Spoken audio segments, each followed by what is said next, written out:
Chers frères et sœurs en Christ, bonjour. Nous nous retrouvons ce matin pour une nouvelle page d'Évangile. Elle est tirée de Saint Luc au chapitre 17, les versets 1 à 6. En ce temps-là, Jésus disait à ses disciples, « Il est inévitable que surviennent des scandales, des occasions de chute, mais malheureux celui par qui cela arrive. Il vaut mieux qu'on lui attache au cou une meule en pierre et qu'on le précipite à la mer, plutôt qu'il ne soit une occasion de chute pour un seul des petits que voilà. Prenez garde à vous-même.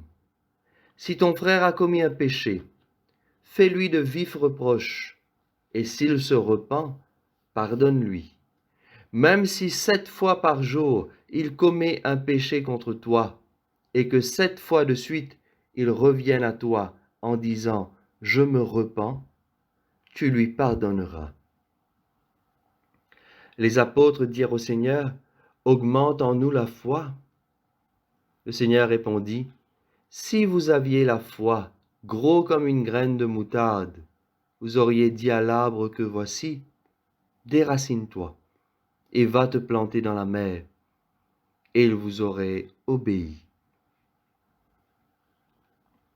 Acclamons la parole de Dieu.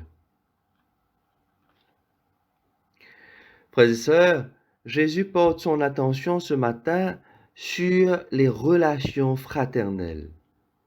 Et il insiste sur 2 points. Le premier point concerne une mise en garde pour chacun contre le scandale.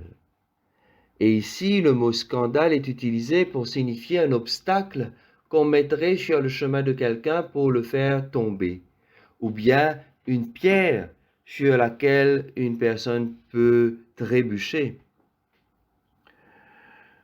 Dans la communauté chrétienne, il se pourrait qu'une personne petite, faible, avec une foi fragile, puisse trébucher et tomber en voyant le comportement d'un autre membre de la communauté. Notre témoignage de chrétien peut malheureusement conduire certaines personnes à être infidèles au Christ, voire même abandonner la foi. N'oublions pas que Saint Luc, frères et sœurs, écrit son évangile pour des personnes qui se convertissent au christianisme. Et malheureusement, déjà à cette époque, il y avait certains chrétiens qui tenaient des discours pervers dans le but d'entraîner les disciples à leur suite et qui au final conduisaient les disciples à abandonner la foi.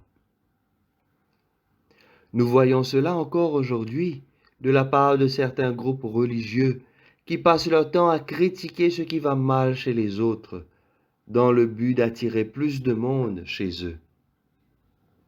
C'est un péché que de conduire son frère à abandonner sa foi. La deuxième chose que dit Jésus ce matin dans ce passage, c'est la manière dont il faut répondre à une offense personnelle, une offense commise par un autre croyant. Jésus dit qu'il faut d'abord pratiquer la correction fraternelle.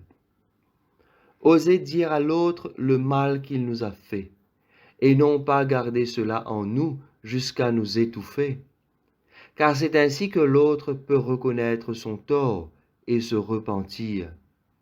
Et après cela, il faut bien sûr pardonner. Malheureusement, frères et sœurs, aujourd'hui, quand nous avons un problème avec quelqu'un, c'est bien plus simple de le dire sur les réseaux sociaux, plutôt que d'affronter la personne. Et dans ce sens, le pardon devient encore plus difficile. N'oublions pas le Notre Père. Pardonne-nous nos offenses, comme nous pardonnons. Je suis moi-même un pécheur pardonné par Dieu. Et si je refusais de pardonner à mon frère, je risquerais de me fermer moi-même au pardon que Dieu ne cesse de me donner.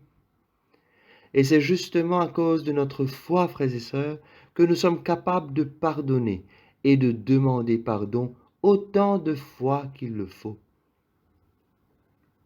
Alors prions l'Esprit Saint, afin que l'Esprit Saint nous éclaire dans cette démarche, que nous ne soyons jamais une occasion de chute pour nos frères et sœurs, mais plutôt que nous apprenions davantage à nous réconcilier et à faire avancer le royaume de Dieu, qui est un royaume de paix et d'amour.